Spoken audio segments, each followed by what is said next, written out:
Hinatid na nga sa libingan ng mga bayani ang superstar at national artist na si Nora Honor. Napakarami ng mga taong nakiramay at naghatid sa kanya sa huling hantungan. Makikita doon ang pamilya ni Nora Honor kasama ang kanyang mga anak na sina Ian De Leon, Lotlot De Leon, Kenneth Matet at pati na rin si Kiko. Napakaganda ng binigay na pagpupugay sa nasabing national artist na kung saan ay ipinakita sa pamilya ni Lotlot at mga tagahanga ang respetong ipinakaloob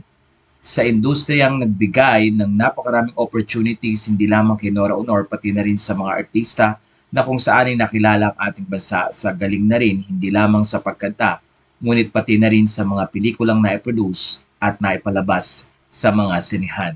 Sa pagkakataong ito ay kita din ang lungkot at pangungulila ng napakaraming mga fans ni Miss Nora Honor at ayon nga sa kanila, hindi man nila makikita physically si Nora Honor pero ang mga musika at pelikulang iniwan nito ay tatatak